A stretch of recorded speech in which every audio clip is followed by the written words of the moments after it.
Class. अभी तक हमने क्या पढ़ा बेटा? फोटो इलेक्ट्रिक इफेक्ट के बारे में पढ़ा। कल मैंने आपको बताया था फोटो इलेक्ट्रिक इफेक्ट क्या होता है, ठीक है ना। तो फोटो इलेक्ट्रिक इफेक्ट क्या होता है बेटा कि जब भी आपका क्या होता है कि एक फोटोन मतलब कि एनर्जी पार्टिकल आके आपके मेटल को हिट करता है, तो मेटल क्या करता है उसी समय एक इलेक्ट्रॉन को रिलीज़ कर देता है, एक इलेक्ट्रॉन को रिलीज़ कर देता है। तो ये जो फिनोमिना होता है इसको कहते हैं फोटो इलेक्ट्रिक इफेक्ट। इसके 3 पॉइंट्स मैंने आपको लिखवाए थे, ठीक है ना, कि इलेक्ट्रॉन क्या कहते हैं, जो यहाँ पर आपके लिखे हुए हैं तीनों पॉइंट्स, ये आपको अपनी कॉपी में लिखने हैं, ठीक है ना। कि आपको क्या होता है, एक तो मिनिमम थ्रेशोल्ड आपको एनर्जी देनी पड़ती है उसको इलेक्ट्रॉन को निकालने के लिए, उससे कम एनर्जी दोगे तो इलेक्ट्रॉन नहीं निकलेगा। फॉर एग्जांपल आपने सोडियम को कौन सी लाइट के सामने रखा? आपने सोडियम को एक लाइट के सामने रखा जिसकी फ्रिक्वेंसी जो थी वो कितनी थी? 4.3 थी, ठीक है ना। दैट मीन्स आपने एक रेड लाइट के सामने, ठीक है ना, आपने एक रेड लाइट के सामने क्या किया, आपने सोडियम को रख दिया, ठीक है ना। तो उसने कोई भी क्या कहते, सॉरी, पोटेशियम को रख दिया, ठीक है ना। एक पोटेशियम का आप एलिमेंट ले लो, एक पोटेशियम एलिमेंट ले लो, ठीक है ना। इसके सामने आपने कौन सी लाइट लगाई? इसके सामने अपने रेड लाइट की इंटेंसिटी से इस पर फोटोन मारे। तो रेड लाइट की इंटेंसिटी की एनर्जी कम होती है विद रिस्पेक्ट टू, अगर आप और कलर देखो, VIBGYOR, आर की सबसे कम होती है, उसके बाद यहाँ से यहाँ तक बढ़ती जाती है, ठीक है ना, आपकी एनर्जी बढ़ती जाती है। तो आप थोड़ी सी ज़्यादा एनर्जी वाली, यानी कि आप अगर येलो को उठाओगे, येलो कलर का आप अगर लाइट मारोगे इसके ऊपर, तो क्या होगा, येलो कलर की लाइट कितनी होती है, कि एनर्जी कितनी होती है उसका, इसका पोटेंशियल, इसका V0 कितना होता है बेटा? 5.0 into 10 to the power 14 hertz. ये इसका मान लेते हैं कि क्या है बेटा, पोटेशियम का जो थ्रेशोल्ड फ्रीक्वेंसी है वो कितनी है? 5.0 to 10 to the power 14। और येलो की फ्रीक्वेंसी कितनी होती है? येलो की फ्रीक्वेंसी होती है 5.1 इंटू 10, 5.1 से 5.2 to 10 to the power 14 hertz. तो यानी कि ये थ्रेशोल्ड की वैल्यू से ज़्यादा है, ठीक है ना। येलो कलर की जो लाइट है, ये येलो कलर की जो लाइट अब आपने डाली है, इसकी जो एनर्जी है वो कितनी है? वो 5.1 है, ठीक है ना। इसकी फ्रिक्वेंसी 5.1 है, ठीक है ना। तो इसकी एनर्जी ज़्यादा है, तो क्या होगा, इस समय ये इलेक्ट्रॉन को रिलीज़ कर देगा, ये बात आपको बेटा समझ में आ रही है ना, कि इस समय इलेक्ट्रॉन को रिलीज़ करेगा। क्यों करेगा? क्योंकि आपने एक ऐसी एनर्जी इसको प्रोवाइड कराई फोटोन की, जो कि इसकी थ्रेशोल्ड की वैल्यू से ज़्यादा है। अगर थ्रेशोल्ड की वैल्यू से कम डालोगे तो नहीं होगा। अब एक बात और देखनी है, जैसे जैसे इंटेंसिटी बढ़ती जाती है, ठीक है ना, जो इंटेंसिटी बढ़ती जाती है वो क्या करती है, वो नंबर ऑफ इलेक्ट्रॉन्स की स्पीड को डिफाइन करती है, ठीक है ना। तो जो हमारी ऑब्जॉर्व किया गया कि the number of electron ejected, कितने इलेक्ट्रॉन्स निकलेंगे, ये डिपेंड करेंगे इंटेंसिटी पे, ठीक है ना, इंटेंसिटी पे, कि कितनी ज़्यादा इंटेंस है। मतलब अगर डल येलो होगी तो कम इलेक्ट्रॉन्स निकलेंगे, ब्राइट येलो होगा तो ज़्यादा इलेक्ट्रॉन्स निकलेंगे। तो इंटेंसिटी किस पे डिपेंड क्या करता है? नंबर ऑफ इलेक्ट्रॉन्स इजेक्टेड, कितने इलेक्ट्रॉन्स निकलेंगे, ये डिपेंड करेगा किस पे? इंटेंसिटी पे। लेकिन जो उसकी काइनेटिक एनर्जी होगी इलेक्ट्रॉन की, ठीक है ना, इलेक्ट्रॉन को जो काइनेटिक एनर्जी मिलेगी वो डिपेंड करेगी सिर्फ और सिर्फ कलर पे, ठीक है ना, जो आपका कलर यूज़ हो रहा है, ठीक है ना। यानी कि जो आपकी एनर्जी है, यानी कि जो आपकी एनर्जी है उसी पे डिपेंड करेगी kinetic energy of your electron, ठीक है ना। अब वो कैसे करती है ये देखेंगे, ठीक है ना। तो इसका मतलब मैं अगर अलग कलर की बीम की लाइट को मारूंगा तो उसकी काइनेटिक एनर्जी अलग होगी। यानी कि जो मेरे डिपेंड करेगा, जो मेरी काइनेटिक एनर्जी डिपेंड करेगी वो किस पे डिपेंड करेगी? h पे डिपेंड करेगी, ठीक है ना। तो मान लो मैंने अभी फोटोन जो दिया था वो 5.1 का दिया था और उसकी थ्रेशोल्ड कितनी थी? 5.0 थी, ठीक है ना। तो h माइनस h0, ये इसके बाद जो एनर्जी बचेगी, ये एनर्जी किस में निकल गई? इलेक्ट्रॉन को निकालने में। ये एनर्जी किस में चलेगी? h0 की एनर्जी कहाँ चलेगी? इलेक्ट्रॉन को इजेक्ट करने में, ठीक है ना। बची हुई जो एनर्जी होगी वो किस लिए यूज होगी? जो उसके पास काइनेटिक एनर्जी होगी। तो यानी कि जो इसके बाद माइनस के बाद जो एनर्जी बची वो किसके बराबर है बेटा?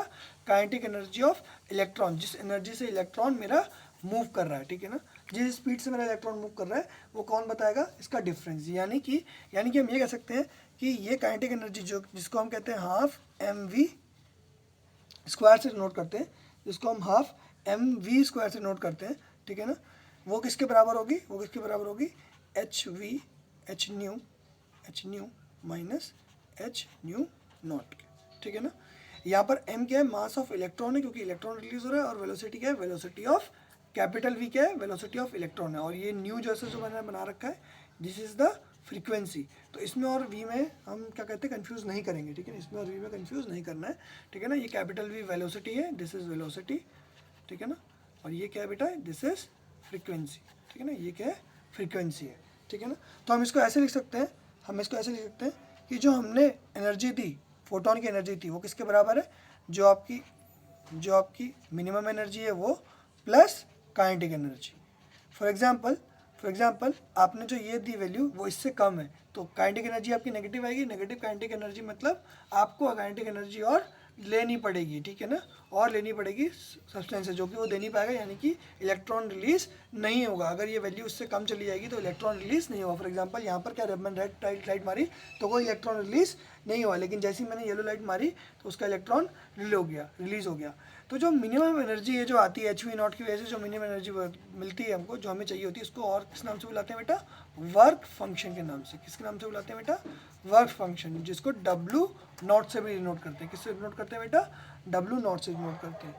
ये बात समझ में आया बेटा आपको, ठीक है, इतना आपको समझ में आ रहा होगा, कि जो मास ऑफ इलेक्ट्रॉन है इस पर डिपेंड करेगा हमारी काइनेटिक एनर्जी, और जो वेलोसिटी है उस पर डिपेंड करेगी काइनेटिक एनर्जी। और ये काइनेटिक एनर्जी किसके बराबर होगी, उस एनर्जी के बराबर होगी जो कि बच जाएगी, जो कि हम एक्स्ट्रा एनर्जी दे रहे हैं HV0 के अलावा, ठीक है ना, जो एक्स्ट्रा एनर्जी दे रहे हैं HV0 के अलावा, ठीक है ना।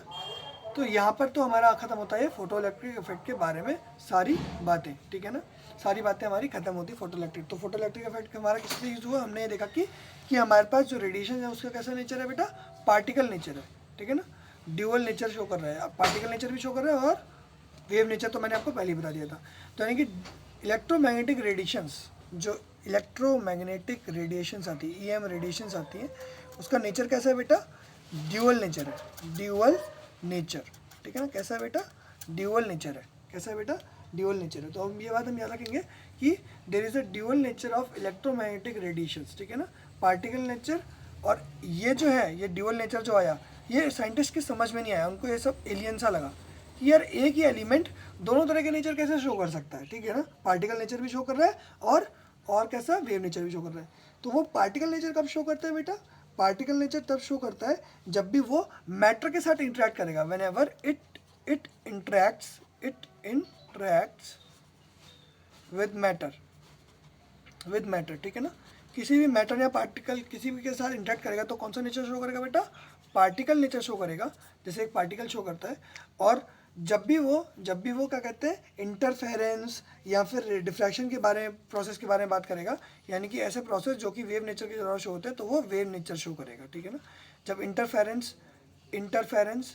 इंटरफेरेंस और डिफ्रैक्शन की बात चलेगी तो वहाँ पर कौन सा नेचर शो होगा बेटा, वेव नेचर शो होगा। बेटा ये बात समझ में आ रही है, यहाँ पर वेव नेचर शो होगा, ठीक है ना। तो ये हमारा dual nature of electromagnetic radiation कहता है, ठीक है ना, ये हमारा dual nature of electromagnetic radiation कहता है, ठीक है ना। तो देखते हैं ड्यूअल नेचर से और क्या हमें पता चल रहा है, ठीक है ना। तो इतना आपको समझ में आ रहा होगा बेटा, इतना अभी तक समझ में होगा कि हमारा जो इलेक्ट्रोमैग्नेटिक रेडिएशंस है वो ड्यूअल नेचर शो कर रही है, कहाँ पे वो कैसा नेचर शो कर रही है, कहाँ पे कैसा नेचर शो कर रही है, ठीक है ना। लेकिन एक बात और याद रखनी है, ठीक है ना, कि मैक्रोस्कोपिक लेवल पे, मतलब बड़ा, मैक्रो मतलब होता है, देखो दो शब्द होते हैं, एक होता है मैक्रो और एक होता है माइक्रो। माइक्रोस्कोपिक जो नेचर होता है वो इलेक्ट्रॉन्स की वजह से होता है, क्योंकि उनका साइज बहुत छोटा होता है। वो मैक्रो जो भी हमारे ऑब्जेक्ट्स जो हम नेकेड आइज से देख सकते हैं, वो सब मैक्रोस्कोपिक में आते हैं, ठीक है ना। तो हम ये देखेंगे कि जब भी हम माइक्रोस्कोपिक पार्टिकल्स के बारे में जाएंगे, ठीक है ना, जैसे इलेक्ट्रॉन्स, प्रोटॉन्स, इनकी वजह से क्या होता है आपका वेव नेचर, इनका भी कैसा होता है बेटा, ड्यूअल नेचर होता है। लेकिन जब साइज़ बड़ा हो जाता है तो इधर वो पार्टिकल नेचर शो करेगा और वेव नेचर शो करेगा, लेकिन बड़े साइज़ के ज़्यादातर क्या होता है बेटा, पार्टिकल नेचर शो करते हैं, ठीक है ना। तो whenever radiation interact with matter it behaves like particle, ठीक है ना, एंड व्हेनेवर इट बिहेव्स क्या कहते हैं ऐसे, कि जब भी उसके पास साथ क्या होगा, इंटरफेरेंस या डिफ्रैक्शन होगा, तो वो कैसा वेव नेचर शो करेगी, ठीक है ना, वेव नेचर शो करेगी, ठीक है ना। तो जिसकी जो बताता है कि हाँ ये हाँ ये कैसे प्रोपागेट करती है, ठीक है ना, कि हमारा जो वेव नेचर है उसी नेचर के हिसाब से हमारी रेडिएशन क्या होती है, हर डायरेक्शन में प्रोपागेट करती है, जो हम कहते हैं, यानी कि वो एक लाइन में नहीं जाती है, वो अलग अलग हर डायरेक्शन में प्रोपागेट करती है, ठीक है ना। तो ये थोड़ा सा मुश्किल तो था समझने के लिए, क्योंकि लोगों ने आज तक या तो सिर्फ पार्टिकल नेचर देखा या फिर वेव नेचर देखा, दोनों नेचर एक साथ नहीं देखे। तो इसको एडजस्ट करना एब्जॉर्व करना थोड़ा सा मुश्किल था साइंटिस्ट के लिए, लेकिन बाद में जब सब इन्होंने प्रूव कर दिया तो ये हमें मानना पड़ा, इसको हमें मानना पड़ा। तो अब क्या देखेंगे अब हम देखेंगे कुछ क्वेश्चंस, ठीक है ना, we will see the problems, ठीक है ना। प्रॉब्लम 2.6, ठीक है ना, अब देखो प्रॉब्लम 2.6 ये किसके रिलेटेड है, ये सब हमारे फोटो इलेक्ट्रिक इफेक्ट से रिलेटेड है, ठीक है ना। तो ये वाले क्वेश्चंस करेंगे। तो पहला क्वेश्चन दिया हुआ है, calculate the energy of 1 mole of photons of radiation whose frequency कितनी दी है बेटा, 5 × 10⁻14 हर्ट्ज, ठीक है ना, ये फ्रीक्वेंसी दी है, this was the frequency of हमारे फोटोन, ठीक है ना। तो गिवन क्या है, फ्रीक्वेंसी दी हुई है, और क्या दिया हुआ है, 1 मोल्स, अमाउंट ऑफ दे रखा है, अमाउंट कितना दे रखा है बेटा, फोटॉन्स का अमाउंट कितना दिया बेटा, 1 मोल, 1 मोल क्या है बेटा, अमाउंट, ठीक है ना। 1 मोल यानी कि कितने पार्टिकल्स होंगे, 6.022 × 10⁻23 पार्टिकल्स, ठीक है ना, ठीक है ना, या पार्टिकल्स या फिर फोटॉन्स ऐसे लिख सकते हो, इतने फोटॉन्स होंगे, ठीक है ना। तो इतना समझ में आता है बेटा। तो अब क्या है बेटा, हमको इसमें इन्होंने क्या बोला है कि हमें उनकी एनर्जी निकालनी है। तो एनर्जी ऑफ 1 फोटोन पहले निकाल सकते हैं, एनर्जी ऑफ 1 फोटोन E1 निकालेंगे h न्यू से, ये हमारा फॉर्मूला है। h की वैल्यू मैंने आपको बताई थी 6.626 × 10⁻34 जूल सेकेंड, एनर्जी निकालनी है। तो पर सेकेंड यानी कि 5 × 10⁻14 हर्ट्ज या फिर पर सेकेंड, ठीक है ना, बात एक ही होती है। तो सेकेंड से सेकेंड कट जाता है, ठीक है ना, 1/2 सेकेंड से सेकेंड कट जाता है, तो जूल में बचता है। तो ये एनर्जी बचेगी हमारे पास, इसको मल्टीप्लाई करेंगे तो कितनी एनर्जी आएगी, लगभग 3.313 × 10⁻19 जूल, ठीक है ना। देखेंगे 5 से 30 होता है, तो 30 करने की एक और कम हो जाएगा, ये 15 हो गया, 34 - 15 गिव्स यू 19। तो इतना जूल आपका एनर्जी आ गई। तो ये किसकी थी, एनर्जी ऑफ 1 फोटोन। मेरे पास टोटल कितने हैं बेटा, 1 मोल है, तो 1 मोल फोटॉन्स की एनर्जी E लिखेंगे, E is equal to 3.313 × 10⁻19 into कितने फोटॉन्स हमारे पास, 6.022 × 10⁻23, ठीक है ना। ये मल्टीप्लिकेशन में यहाँ लगा देता हूँ। तो मल्टीप्लाई करने के बाद जो मेरा आंसर आएगा वो आएगा 199.19951 × 10⁻5 जूल, जिसको मैं क्या लिख सकता हूँ, 199.51 किलो जूल पर मोल लिख सकता हूँ, ठीक है ना, पर मोल, ठीक है ना। पर मोल क्यों लिखा, क्योंकि एक मोल का पूछा था, this is number of atoms per mole, तो पर मोल निकल गई आपकी। तो 1 मोल एटम की एनर्जी कितनी है बेटा, 199 किलो जूल एनर्जी है। ऐसे फोटॉन्स की अगर मेरा 1 मोल फोटॉन्स हो जाएंगे तो मेरी उसकी एनर्जी कितनी आएगी, इतनी आएगी, ठीक है ना। इजी था क्वेश्चन, कुछ मुश्किल नहीं था। अगली प्रॉब्लम देखते हैं, 2.7 को देखते हैं, ठीक है ना। प्रॉब्लम देखेंगे 2.7, ठीक है ना, ठीक है ना। प्रॉब्लम 2.7 देखेंगे, देखते हैं। हाँ, क्या लिखा हुआ बेटा, इसमें लिखा हुआ है एक 100 वॉट का बल्ब है। देखो वॉट और पहले तो वॉट और जूल में कन्वर्शन देखो। वॉट क्या होता है बेटा, joule per second, watt is equal to क्या होता है, जूल पर सेकेंड। तो एनर्जी मेरे को जूल में चाहिए, इसलिए मेरे को जूल पर सेकेंड में कन्वर्ट कर दिया, ठीक है ना। वॉट के और जूल पर सेकेंड का conversion 1 watt is equal to 1 joule per second होता है, ठीक है ना। तो अब क्या करेंगे, हमें क्या दिया हुआ है, 100 वॉट बल्ब दिया, यानी कि 100 जूल पर सेकेंड। ये हमारी एनर्जी रिलीज हो रही है हर सेकेंड में एक बल्ब के द्वारा, ठीक है ना। Bulb emits this much of energy, ठीक है ना, एनर्जी रिलीज बाय बल्ब, पहली चीज, ठीक है ना। नेक्स्ट इज, इसमें क्या दिया हुआ है, emits a monochromatic light of wavelength. तो वेवलेंथ हमें बताइए, वेवलेंथ कितनी बताइए, 400 नैनोमीटर बताइए। इस वेवलेंथ को ये एमिट कर रहा है, तो इसकी एनर्जी कितनी हो जाएगी, तो इसकी एनर्जी हम निकाल सकते हैं इस वेवलेंथ की, ठीक है ना। तो उसमें पूछेगा calculate the number of photons emitted पर सेकंड बाय द बल्ब। तो हमें नंबर ऑफ फोटॉन्स बताने हैं, ठीक है ना। कैसे बताएंगे देखते हैं। क्या करेंगे, पहले हम निकालेंगे कि एक फोटोन की एनर्जी कितनी है, और उसको टोटल एनर्जी से डिवाइड कर देंगे। ऐसे ही करते थे ना बचपन में, एलिमेंट्री क्वेश्चन करते थे ना कि अगर 100 किलो का 100 किलो क्या कहते हैं सेब का रेट 1000 रुपये है, तो 1 किलो सेब का रेट क्या होगा, ये पूछा है अगर क्वेश्चन, तो आप क्या करोगे 100 किलो को वेट यानी कि 1000 से 100 को डिवाइड कर दोगे, आंसर निकाल लोगे। ऐसे ही करेंगे, एक फोटोन की एनर्जी निकालेंगे, टोटल एनर्जी से डिवाइड कर देंगे। तो एक फोटोन की E(1), एक फोटोन की एनर्जी कितनी होगी, hc/λ। h न्यू लिखो या hc/λ लिखो, बात एक ही है, ठीक है ना। तो hc/λ लिख के इसको सॉल्व करते हैं। h की वैल्यू कितनी है बेटा, 6.626 इंटू 10⁻⁻34 जूल पर सेकेंड, ठीक है ना, joule per second, into c कितना है 3 इंटू 10⁻8 मीटर पर सेकेंड, ठीक है ना। और ये कितना है बेटा, per metre, upon lambda is equal to 400 into 10⁻⁹ metre, ठीक है ना। इसको कन्वर्ट कर लिया, नैनोमीटर है ना, 400 इंटू 10⁻⁹, इसको 10⁻4 इंटू 10⁻7 भी लिख सकते थे। तो देखो यूनिट्स को देखते हैं, सेकंड से सेकंड कट गया, ठीक है ना, सॉरी जूल सेकंड होता है, जूल सेकंड होता है, सेकंड से सेकंड कट गया और मीटर से मीटर कट गया, ठीक है ना, तो बचा सिर्फ जूल। तो एनर्जी आ जाएगी मेरे पास, एनर्जी आ जाएगी, कितनी आएगी बेटा एनर्जी इसकी, इसको मल्टीप्लाई करेंगे, आंसर निकालेंगे, कितना आएगा मेरा लगभग 4.969 इंटू 10⁻⁻19, जिसको हम अप्रॉक्सीमेटली 5 इंटू 10⁻⁻19 जूल भी मान सकते हैं, ठीक है ना। इसको इतना भी मान सकते हैं, ये किस लिए किया मैंने, अप्रॉक्सीमेशन के लिए, कि मेरा आंसर मेरे को ज़्यादा कैलकुलेशन ना करनी पड़े।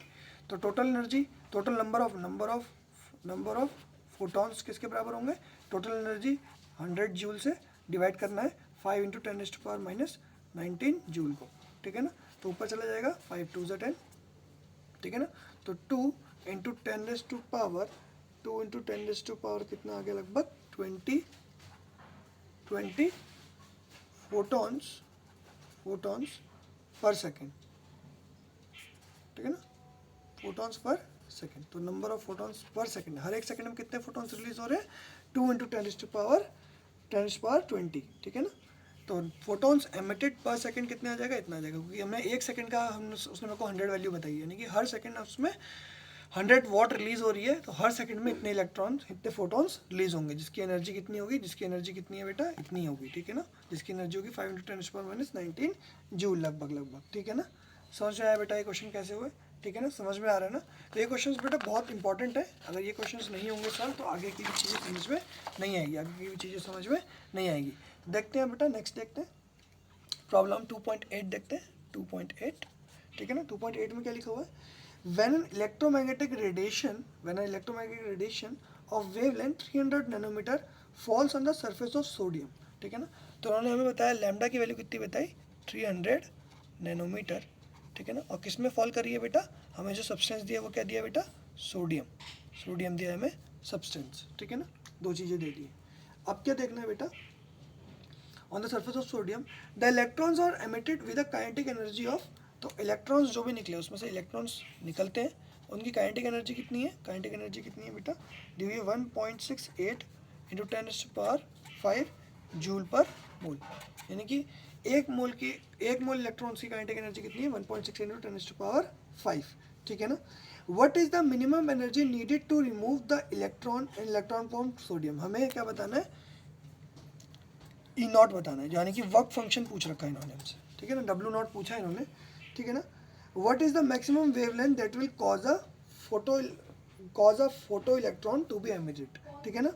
और सबसे ज़्यादा वेवलेंथ मतलब हमें लैम्डा नॉट भी बताना है, जब W0 निकल जाएगा तो लैम्डा नॉट भी उससे निकल जाएगा, ठीक है ना, कि जिससे हमें वेवलेंथ अगर पता चल जाए तो हम फ्रिक्वेंसी भी निकाल सकते हैं, ठीक है ना। तो उन्होंने पूछा मिनिमम वेवलेंथ कितनी होनी चाहिए, यानी कि मैक्सिमम फ्रिक्वेंसी या मिनिमम वेवलेंथ, ठीक है ना, बात एक ही है, ठीक है ना, समझ में आई वाली बात। तो देखते हैं बेटा, इसको देखते हैं, इस क्वेश्चन को देखेंगे कैसे करना है। तो सबसे पहले क्या करेंगे, हमें पता है कि एनर्जी कितनी होगी, 300 नैनोमीटर के पास एनर्जी कितनी होगी, देखो E इक्वल टू hc/λ होता है। तो E निकालने के लिए क्या करेंगे, सारी वैल्यूज़ डालेंगे और आंसर डालेंगे 6.626 into 10⁻⁻34 into 3 into 10⁸ divided by 300 into 10⁻⁻9, और ये आंसर किस में आएगा बेटा, मेरा जूल में आएगा, पता है ना बेटा, ये आंसर किस में आएगा बेटा, जूल में आएगा। तो आंसर कितना आ गया, लगभग देखो ये 3 से 3 कट गया, सब कुछ कट गया, ठीक है ना। 3 इंटू 10⁻7 था और ये 3 इंटू 10⁻8 था, ठीक है ना। 8 7 15 हो गया, 15 इसमें से माइनस हो गया तो कितना आ गया बेटा 6.626 इंटू 10⁻⁻19 जूल। ये तो हो गई हमारी एनर्जी ऑफ सिंगल फोटोन, ठीक है ना, एक फोटोन की मेरी एनर्जी ये हो गई, ठीक है ना, ठीक है ना। और काइनेटिक एनर्जी कितनी थी बेटा, एनर्जी तो एक मोल की एनर्जी कितनी हो जाएगी, इसको मल्टीप्लाई करेंगे 6 point energy of 1 mole photon कितनी हो जाएगी 6.022 इंटू 10⁻23। तो इसको जब मल्टीप्लाई करके आंसर निकालेंगे तो कितना आएगा, लगभग 3.99 इंटू 10⁵ जूल पर मोल। ये क्या आ गई बेटा ये मेरी आ गई इस वेवलेंथ की जो मेरी टोटल एनर्जी है, ठीक है ना, इस वेवलेंथ की मेरी टोटल एनर्जी है। और मुझे पता है कि इस वेवलेंथ की एनर्जी में से जब मैं ई नॉट को माइनस करूँगा तो मेरी काइनेटिक एनर्जी मिलेगी, ठीक है ना। तो काइनेटिक एनर्जी किसके बराबर है, काइनेटिक एनर्जी मेरी बराबर है 3.99 इंटू 10⁵ माइनस जो भी आपकी वर्क फंक्शन होगा, जो डब्ल्यू नॉट की वैल्यू है, ठीक है ना, वो वैल्यू। तो वो वैल्यू निकालने के लिए मैं करूँगा इसमें काइनेटिक एनर्जी से माइनस कर दूंगा। तो W naught is equal to 3.99 into 10⁵ minus 1.68 into 10⁵, ठीक है ना। तो ये मेरा डब्ल्यू नॉट की वैल्यू यहाँ से आ जाएगी, यहाँ से मेरी डब्ल्यू नॉट की वैल्यू आ जाएगी 3.84 सॉरी कितनी आ जाएगी 2.31 इंटू 10⁵ माइनस करेंगे 3.99 में से 1.68 माइनस करेंगे, 9 में से 8 गया बचा 1, 9 में से 6 गया बचा 3, 3 में से 1 गया बचा 2, 2.31 इंटू 10⁵ जूल पर मोल। ये क्या आ गया बेटा, ये हमारा आ गया डब्ल्यू नॉट, जो हमारी पहली चीज़ थी वो निकल के आ गई, ठीक है ना, ये हमारी पहली चीज़ डब्ल्यू नॉट निकल के आ गई। कितना आ गई बेटा हमारी वैल्यू 2.31 इंटू 10⁵ जूल पर मोल, ये मेरी वैल्यू आ गई। अब इन्होंने पूछा मेरे को लैम्डा नॉट, तो लैम्डा नॉट क्या आएगा बेटा, डब्ल्यू नॉट क्या आ जाएगा hc/लैम्डा नॉट, इसके बराबर होगा ना बेटा, ऐसे निकाल सकते हो ना।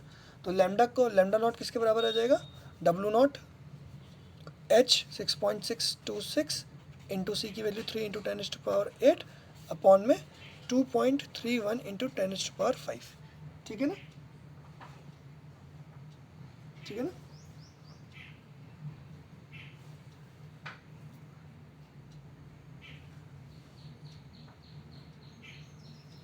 ठीक है ना, तो ये एनर्जी किसकी थी, ये जो मैंने एनर्जी डिवाइड करी ये 1 मोल इलेक्ट्रॉन की थी, ठीक है ना। तो मुझे क्या करना है, लैम्डा निकालने के लिए इसको 1 मोल से भी डिवाइड करना पड़ेगा, ठीक है ना, इसको 1 मोल से डिवाइड करना पड़ेगा। तो लिखेंगे 16.022 इंटू 10⁻23, ठीक है ना। तो ये जो मेरा डब्ल्यू नॉट आया, ठीक है ना, ये मेरा क्या था, टोटल एनर्जी थी सारे फोटॉन्स की, और मुझे एक फोटोन की एनर्जी निकालनी है। तो मुझे क्या करना है, इस पर मोल की वैल्यू को मोल से डिवाइड कर देना है, ठीक है ना। तो मोल हटा देंगे इसमें से, डिवाइड बाय मोल कर देंगे, तो मोल को डिवाइड करने के बाद जो मेरी एनर्जी आएगी वो मेरी टोटल फाइनल एनर्जी होगी। तो इसको जब मैं करूँगा पूरा सॉल्व, यानी कि ये ऊपर चला जाएगा, ये सब मल्टीप्लाई हो जाएंगे, डिवाइड हो जाएगा, तो मेरे लैम्डा नॉट की वैल्यू डिवाइड मल्टीप्लाई सब करने के बाद कितनी आएगी 517 नैनोमीटर। तो इसका मतलब क्या है, तो मैक्सिमम आपके पास लैम्डा नॉट क्या होता है मैक्सिमम, और न्यू नॉट क्या होता है मिनिमम, क्योंकि ये क्या होता है इन्वर्सली प्रोपोर्शनल होते हैं। तो मैक्सिमम वैल्यू जो हमारी लैम्डा नॉट की होनी चाहिए, ठीक है ना, मैक्सिमम वैल्यू मतलब इससे कम नैनोमीटर की सिर्फ अगर मैं कम लैम्डा के मैं भेजूंगा तभी आपका फोटोन रिलीज होगा, अगर इससे ज़्यादा का भेजूंगा तो फोटोन रिलीज नहीं होगा। तो मैक्सिमम आपको कितना भेजना है 517 नैनोमीटर की वेवलेंथ की आप वेव भेज सकते हो, अगर आपको अगर आपको उसमें से इलेक्ट्रॉन को रिलीज कराना है। तो यानी कि आपको कौन सा कलर की लाइट भेजनी है यहाँ पर, ये किसका कलर होता है, ये होता है बेटा ग्रीन का कलर। इसका कौन सा कलर की वेवलेंथ है बेटा, ग्रीन कलर की। अगर आप देखोगे ध्यान से विबग्योर में देखोगे तो ये ग्रीन कलर की वेवलेंथ आएगी 517, ठीक है ना, क्योंकि VIBGYOR में R होता है 750 और ये होता है 400, ठीक है ना। तो लगभग 500 से ऊपर जाने के बाद क्या आपका ग्रीन कलर आ जाता है, 500 से ऊपर जाने के बाद आपका क्या आ जाता है बेटा ग्रीन कलर आ जाता है, ठीक है ना। तो 517 पे ग्रीन कलर है, और हो सकता है 560 570 के बाद येलो कलर आए, ठीक है ना, और बढ़ता जाओ और 750 तक आपका क्या आ जाएगा रेड कलर आ जाएगा, ठीक है ना। तो ये किस कलर के कॉरस्पॉन्ड कर रहा है, ग्रीन कलर। यानी कि अगर आप ग्रीन कलर की लाइट सोडियम पे डालोगे तो क्या होगा, उसकी एनर्जी निकलेगी, जो एनर्जी होगी काइनेटिक एनर्जी होगी हमारे फोटोन की, वो कितनी होगी 300 नैनो मीटर, ठीक है ना। उसकी एनर्जी कितनी होगी बेटा 300 नैनोमीटर। जो इलेक्ट्रॉन हमारा रिलीज होगा उसकी एनर्जी कितनी होगी 300 नैनोमीटर, ठीक है ना। ये कैसे आया समझ में आ रहा है ना, ये पर मोल में था, जूल पर मोल में था, इसलिए मैंने इसको मोल से डिवाइड किया और आंसर निकाला है, ठीक है ना। ये बात समझ में आई ना बेटा, समझना है इस क्वेश्चन को अच्छे से समझना। नहीं आएगा तो आप मुझसे पूछना बेटा दोबारा, ठीक है ना। आप मेरे से डाउट पूछ सकते हो, आप मुझसे दोबारा डाउट पूछना, मैं आपको दोबारा बताऊंगा ये क्वेश्चन अगर नहीं आया समझ में। लेकिन ये क्वेश्चन समझ में आना चाहिए कि पहले मैंने क्या किया, मुझे क्या क्या निकालना था, मुझे वर्क फंक्शन निकालना था, वर्क फंक्शन के बाद मुझे ये निकालना था। तो वर्क फंक्शन निकालने के लिए मैंने क्या किया, वर्क फंक्शन मैंने क्या निकाल लिया, ये मेरे पर मोल में आया वर्क फंक्शन, और मुझे एक का वर्क फंक्शन निकालना था। तो एक का वर्क फंक्शन निकालने के लिए मैंने जब मैंने इसको इससे डिवाइड किया, इसकी वैल्यू कितनी आएगी, इसकी जो ओमेगा नॉट की वैल्यू आ जाएगी, वर्क फंक्शन की वैल्यू आएगी, वो आएगी 3.84 इंटू 10⁻⁻19 जूल। तो ये जो वैल्यू आई मेरी, ये क्या है बेटा, ये एक इलेक्ट्रॉन को रिलीज़ करने के लिए आ रही है, ठीक है ना। और ये पूरे 1 मोल इलेक्ट्रॉन को रिलीज़ करने के लिए एनर्जी है मेरे पास। तो हमें ये चेंज करना पड़ेगा कि हम सिर्फ एक इलेक्ट्रॉन के लिए निकाल रहे हैं ना, सिर्फ एक इलेक्ट्रॉन के लिए निकाल रहे हैं लैम्डा नॉट, इसलिए मेरे को यहाँ चेंज करना पड़ा, ठीक है ना। समझ में आया मेरा, ठीक है। 2.9 क्वेश्चन है, the threshold frequency v naught of a metal is, तो इन्होंने फ्रीक्वेंसी दे दी हमें, कितनी दे दी बेटा 7 इंटू 10⁻14 हर्ट्स और सेकेंड इनवर्स, बात देखिए, ठीक है ना, ये दी हुई है। Calculate the kinetic energy of electron emitted when the radiation of frequency is, इन्होंने बोला कि वी नॉट की वैल्यू ये है, वी मैंने आपको क्या दिया 1.0 इंटू 10⁻15 दे दिया, ठीक है ना, इतना हर्ट्ज दे दिया। आप मुझे बताओ कि काइनेटिक एनर्जी कितनी होती है। तो काइनेटिक एनर्जी आप सीधे फॉर्मूले से निकाल सकते हो। काइनेटिक एनर्जी क्या है, काइनेटिक एनर्जी है v minus h nu minus h nu naught, यही है ना बेटा, यही है, ठीक है ना। काइनेटिक एनर्जी मेरे को पता है, हाफ एम वी स्क्वायर इसके बराबर होता है। तो एच मेरा कॉमन ले लिया, वी माइनस वी नॉट कर लिया, न्यू माइनस न्यू नॉट कर लिया, ठीक है ना। 6.626 इंटू, इसमें से इसको माइनस करेंगे तो कितना है बेटा, ये अगर मैं इसको 14 कर दूंगा तो ये 10 हो जाएगा, 10 - 7 कितना बचेगा यहाँ पर 3 इंटू 10⁻, कितना 14, ठीक है ना। इससे मल्टीप्लाई करेंगे, जब इन दोनों को मल्टीप्लाई करेंगे तो मेरा आंसर आएगा 6 3 18, और ये 6 3 18 का 1 ऊपर गया तो 19 आ गया। तो 1.988 इंटू 10⁻, 10⁻⁻34 भी होता है, ठीक है ना, इंटू 10⁻⁻19 जूल। तो ये मेरी क्या है, काइनेटिक एनर्जी आ गई उस एक फोटोन की, ठीक है ना। अगर मुझे 1 मोल फोटोन की बतानी होती तो मैं इसको 1 मोल से मल्टीप्लाई करके इसकी 1 मोल फोटोन की काइनेटिक एनर्जी बता, लेकिन मेरे को क्या पूछ रखा है, सिर्फ काइनेटिक एनर्जी पूछ रखी है उस एक इलेक्ट्रॉन की। तो एक इलेक्ट्रॉन की काइनेटिक एनर्जी के लिए मेरे को इसको मोल से मल्टीप्लाई करना है, नंबर ऑफ मोल से मल्टीप्लाई नहीं करना है। नंबर ऑफ मोल से हम तभी मल्टीप्लाई करेंगे जब हमें बोला जाएगा कि हमें 1 मोल इलेक्ट्रॉन्स की या 1 मोल इलेक्ट्रॉन जो रिलीज हुए उनकी एनर्जी, काइनेटिक एनर्जी बतानी है। तो काइनेटिक एनर्जी निकालना बड़ा ईजी था, ठीक है ना। कि यही फॉर्मूला हमने पढ़ा था थोड़ी देर पहले, H we minus h nu not, ठीक है ना, energy of total energy minus threshold energy, ठीक है ना, ई माइनस ई नॉट है, ठीक है ना, यही है ना आपका H nu minus new not, और ये वैल्यू आपने निकाली काइनेटिक एनर्जी, ठीक है ना। तो आज की क्लास में हमने देखा कि कैसे हम फोटो इलेक्ट्रिक इफेक्ट को यूज़ कर सकते हैं, और हमने उसके ऊपर थोड़े क्वेश्चंस करे कि क्या इससे रिलेटेड कैसे क्वेश्चन आ सकते हैं, हमें कैसे पता चलेगा, ठीक है ना। हम ये भी बता सकते हैं कि बल्ब से रिलीज होने वाले इलेक्ट्रॉन्स की एनर्जी कितनी है, ठीक है ना, ये भी बता सकते हैं। हम ये भी बता सकते हैं कि बल्ब कितनी एनर्जी रिलीज़ कर रहा है पर सेकेंड में, ठीक है ना। हम सब कुछ बता सकते हैं बहुत easily with the help of this photo electric effect, ठीक है ना। इसके बाद हम पढ़ेंगे एटॉमिक स्पेक्ट्रा के ऊपर, ठीक है ना, कि एटॉमिक स्पेक्ट्रा क्या होता है, और हाइड्रोजन की जो स्पेक्ट्रा है वो हमें कैसे मिलता है, ठीक है ना, जो कि बोर जी ने बताया था। किसने बताया था बेटा, नील बोर ने बताया था कि कैसे हमारा हाइड्रोजन का स्पेक्ट्रा बिहेव करता है, ठीक है ना। उन्होंने सिर्फ हाइड्रोजन के एटम के ऊपर बात करी थी, बोर ने सिर्फ हाइड्रोजन के एटम के ऊपर बात करी थी, और हम देखेंगे कि वो उन्होंने क्या कहा था। बोर के कुछ पोस्टुलेट थे, वो पोस्टुलेट के बारे में जरूर हम पढ़ेंगे कि बोर के क्या पोस्टुलेट थे, ठीक है ना, जिससे हमें पता चल सके जो बोर ने मॉडल दिया था उसका बेसिस या आधार क्या था, ठीक है ना, what was the basis of the model given by bore, ठीक है ना। और बोर ने कैसे रदरफोर्ड मॉडल को स्टेबल बता दिया, कैसे रदरफोर्ड के मॉडल को स्टेबल करा, ठीक है ना। बोर ने एक टेक्निक ऐसी बताई जिससे पता चल गया कि रदरफोर्ड का जो मॉडल है वो थोड़ा सा स्टेबल है, ठीक है ना, वो थोड़ा सा स्टेबल है, ठीक है ना। तो आज की क्लास इतनी रहेगी। Thank you guys.